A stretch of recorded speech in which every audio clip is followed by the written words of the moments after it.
Good morning मेरे प्यारे बच्चों।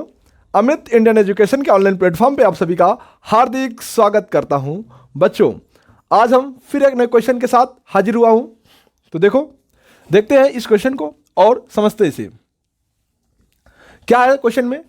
कह रहा है यदि यल मीन्स लाइन किसी समतल में स्थित समस्त सरल रेखाओं का एक समुच्चय है, तब संबंध आर इस प्रकार दिया गया है। किस प्रकार दिया गया है? वो कह रहा है पहला और दूसरा, यानी पहला अवयव और दूसरा अवयव, यानी दो अवयव यहां पे रखे जाते हैं, एक यानी क्रमित युग्म में पहला और दूसरा।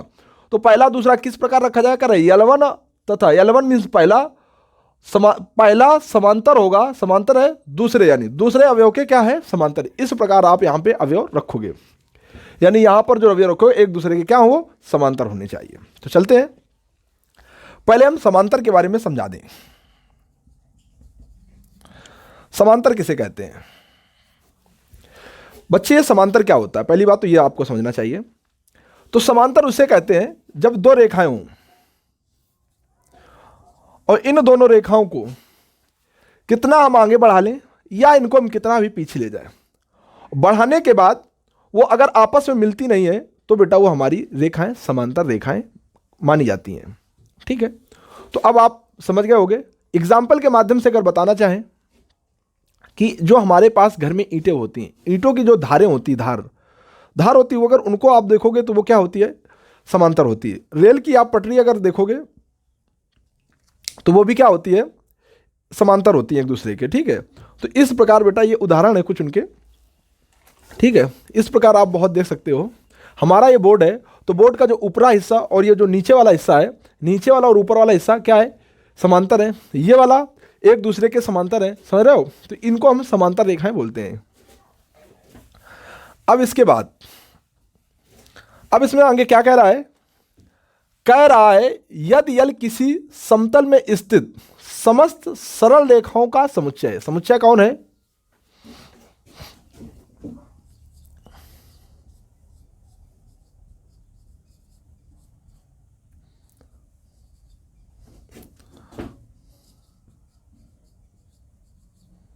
समतल में स्थित समस्त सरल रेखाओं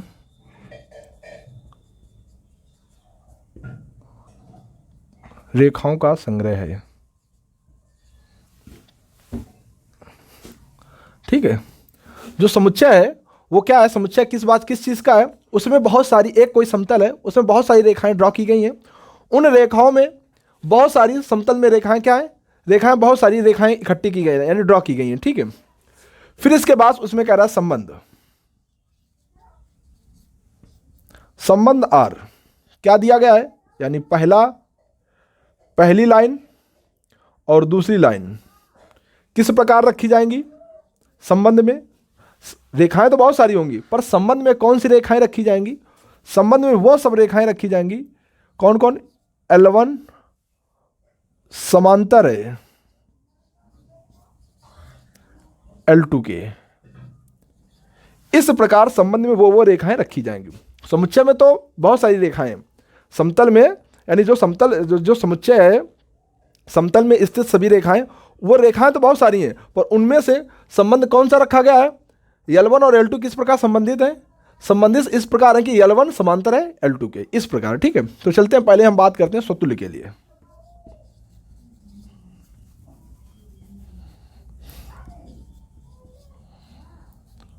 स्वतुल्य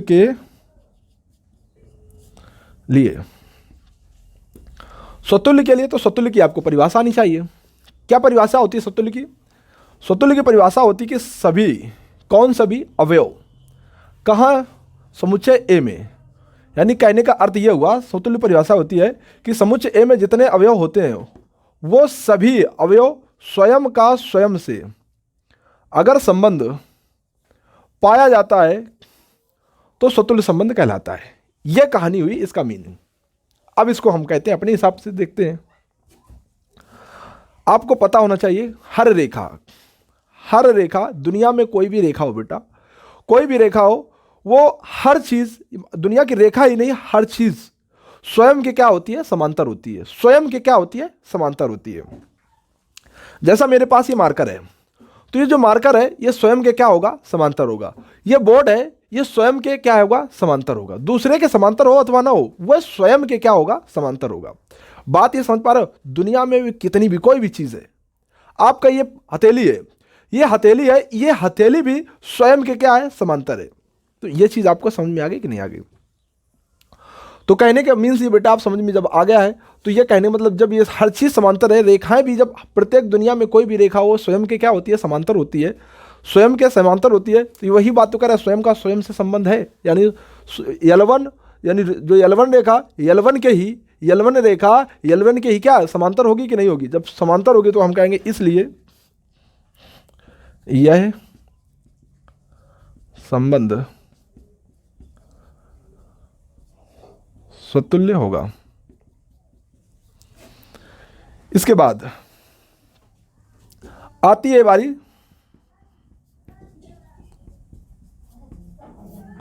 सममित के लिए। सममित के लिए क्या होगा? सममित के लिए क्या होगा? सममित का नियम आपको पता होना चाहिए। आपको गिवन होता है, क्या गिवन होता है बेटे? गिवन ये चीज आपको दी जाती है कि सभी x और y ये आपको रिलेशन में दिया जाएगा। ये जो पहला और दूसरा अवयव जिस प्रकार एक दूसरे से संबंधित है, वो आपको रिलेशन में दिया जाएगा। अब दिया जाएगा, अब आपको फाइंड आउट करना होगा। फाइंड आउट ये करना होगा कि सभी अवयव यही, अब y बाद में है तो y पहले होना चाहिए, और x पहले तो x बाद में होना चाहिए। यह क्या रिलेशन में है? इसका अर्थ यह हुआ जो x का संबंध y से, क्या वही संबंध y से x में है? इस प्रकार का अगर संबंध दिया जाता है, पाया जाता है, तो हमारा सममित संबंध कहलाता है। तो बेटा चेक करते हैं। तो यह चीज हमें क्या होती है? इतनी गिवन होती है, और ये हमें इतनी चीज हमें फाइंड करनी होती है, निकालनी होती है। तो देखते हैं बेटे, ये मान लीजिए मेरे पास एक L1 रेखा है और एक हमारे पास ये L2 रेखा है। ठीक, हमने कह दिया, हमने क्या कह दिया? वो कह रहा है x, यानी x y से बिलोंग करता है। x y से बिलोंग करने का भावार्थ क्या? वही चीज हमें गिवन है। मतलब ये है कि L1 समांतर होगी L2 के। हमें गिवन क्या है? गिवन ये है L1 L2 के क्या है? समांतर है। L1 L2 के क्या है? समांतर है। यानी L1 जो L2 के सापेक्ष जो देखी जा रही, तो क्या है? समांतर है। यह हमें चीज गिवन है। अब हमें फाइंड करना है। फाइंड क्या करना है? ये यानी अब इनको L2 को इधर कर दो इसके स्थान पर, और L1 को इसके स्थान पे कर दो, तो ये हमारी क्या हो जाएगी? अब ये हमारी L2 L1 हो जाएगी। अब L2 L1 क्या अब नहीं समांतर होंगी? अब भी तो वही है। तो क्या हम बोलेंगे? L2 L1 के बिलोंग करेगी, यानी L2 L1 के क्या होगी? समांतर होगी। इसलिए यह संबंध सममित संबंध होगा। ठीक है बच्चे, फिर इसके बाद हम संक्रमक संबंध को चेक करते हैं। तो बेटा ये नोट कर लेना, हम इसे रफ किए देते हैं। ठीक है,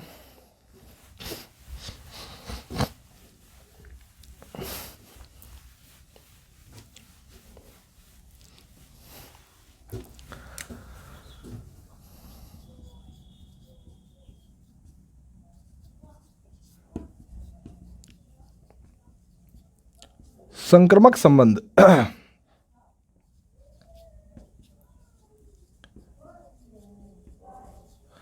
संक्रमक संबंध के लिए चेक करते हैं। तो संक्रमक संबंध हमें किस प्रकार चेक करेंगे, ये आप देखिएगा। संक्रमक संबंध तो हम बताते हैं, संक्रमक संबंध में हमें पहली चीज दी जाती है। इसका मतलब क्या दिया जाएगा? हमें x और y बिलोंग करेंगे रिलेशन में, और y कॉमा z बिलोंग करेगा रिलेशन में, ये इतनी चीज हमें क्या होगी, दी जाएगी।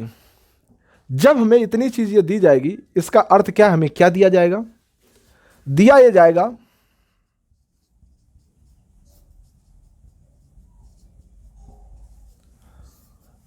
क्या कि एक L1 रेखा है,